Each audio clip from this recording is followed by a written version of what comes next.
আপোনালোক সকলোলৈ মই ধন্যবাদ জ্ঞাপন কৰিছোঁ। আজি মোৰ জন্মভূমি ৰাংচালিত প্ৰথম মই নিৰ্বাচনী প্ৰচাৰ চলাওঁ আৰু ৰাইজৰ সহযোগ দেখি মই যথেষ্ট উৎফুল্লিত হৈছোঁ।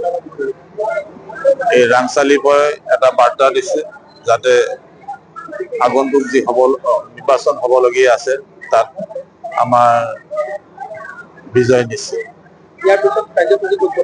হয়, আজি আমাৰ বৰৈ মণ্ডলত আছে। বৰৈ মণ্ডলত 3টা স্থানত আমাৰ নিৰ্বাচনী সভা হ'ব আৰু সেই সভাত মই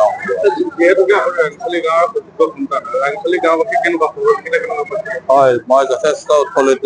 এইখন যিহেতু মোৰ জন্মভূমি, সকলো মোৰ নিজৰ ভাই ভগাই আৰু তেখেতসকলে মনত এটাই ভাৱ লৈছে যে এইখন নিৰ্বাচনী যুঁজ অজয় চিহ্নৰ নহয়, এইখন নিৰ্বাচনী যুঁজ আমাৰ।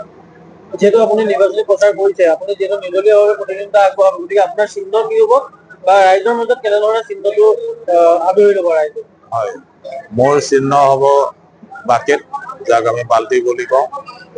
যদিও মোৰ চিহ্নটো ইণ্ডিপেণ্ডেন্স চিহ্ন, মোৰ লগত জয় ভাৰত পাৰ্টীৰ সম্পূৰ্ণ সহযোগ আছে। আশা ৰাখিছোঁ 50,000-ৰ পৰা 55,000 ভোট পাম বুলি। সকলোলৈ শতকোটি নমস্কাৰ জনাইছো। আপোনালোক আহি ইয়াত আমাৰ অজয় চিহ্নৰ নিৰ্বাচনী সভাত অংশগ্ৰহণ কৰাৰ কাৰণে সকলোলৈকে মই আন্তৰিক কৃতজ্ঞতা জ্ঞাপন কৰিছোঁ। আজি নিৰ্বাচনী সভাত আমাৰ ৰাইজ যথেষ্ট হৈছে আৰু আমি ভাল পাইছোঁ। আমাৰ এজন সুযোগ্য সন্তান অজয় কুমাৰ সিনহা বিহালী বিধানসভাত লৈ আমি পঠাম বুলি ভাবিছোঁ। সুযোগ্য সন্তান, গতিকে আপোনালোকৰ সহযোগিতাত আপোনালোকেও আমাক সহায় সহযোগিতা কৰিব। গতিকে মই অজয় কুমাৰ সিনহাদেৱক অশেষ ধন্যবাদ আৰু আশীৰ্বাদ জনাই মোৰ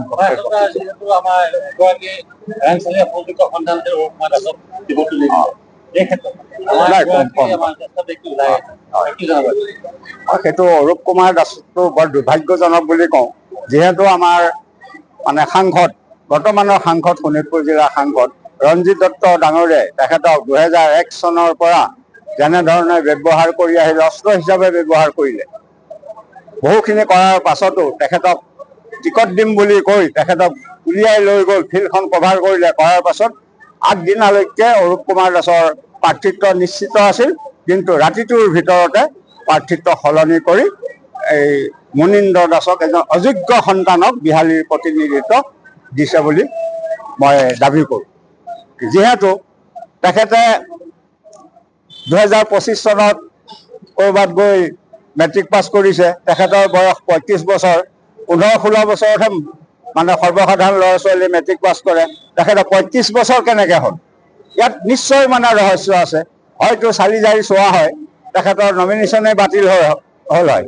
কিন্তু আমাৰ অগ্ৰজ আছে, যিহেতু ৰঞ্জিত দত্ত আছেই, গতিকে তেখেতে আৰু নিৰ্বাচনী বিষয়াক মেনেজ কৰি তাকেই প্ৰাৰ্থিত্বটো প্ৰদান কৰিলে। ৰাংচালি গাঁৱৰ যুৱক বুলিয়েই বাদ পৰিছে, যিহেতু আমাৰ এতিয়া ভাৰত স্বাধীন হোৱা 69 বছৰ কিমান হৈছে, কিন্তু আজিলৈকে আমি এই ৰাংচালি গাঁৱৰ পৰা এজন বিধায়ক পোৱা নাই। তেখেতৰ দেউতাক, মোৰ বৰ দেউতা ভাৰত চন্দ্ৰ দাসেও বহুকেইবাৰ প্ৰতিদ্বন্দ্বিতা কৰিছিল স্বতন্ত্ৰ হিচাপে, কিন্তু মই জনাত কংগ্ৰেছ কামাখ্যা প্ৰসাদ ত্ৰিপাঠী আহি বৰদেউতাক বহুত ৰিকুৱেষ্ট কৰিছিল যে আপুনি কংগ্ৰেছলৈ আহক, আপুনি কংগ্ৰেছলৈ আহক।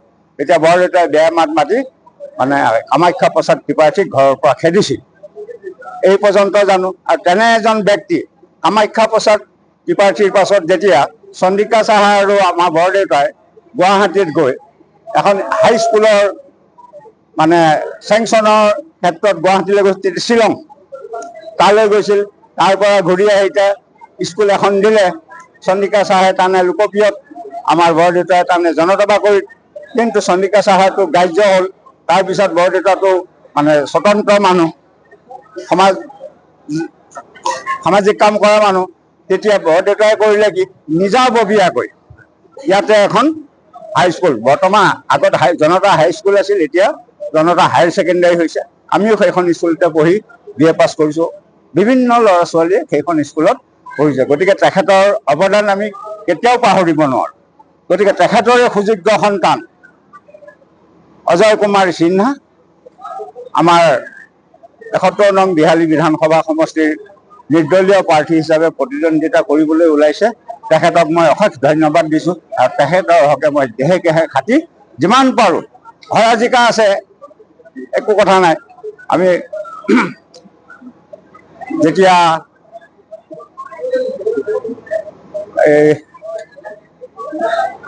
এজন MLA পোৱা নাছিলোঁ, তেতিয়া আমাৰ বহুত মানুহে এপ্লাই কৰে, কিন্তু আমাক কোনো প্ৰকাৰে MLA নিদিয়ে।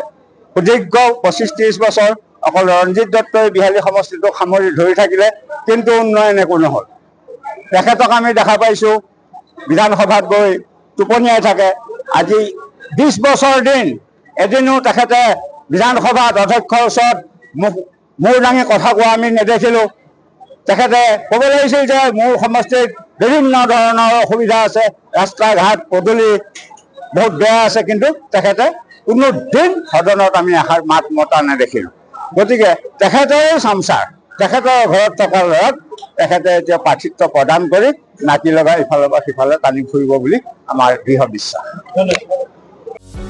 যিকোনো খবৰৰ বাবে যোগাযোগ কৰক আমাৰ এই নম্বৰত 9181 307 221।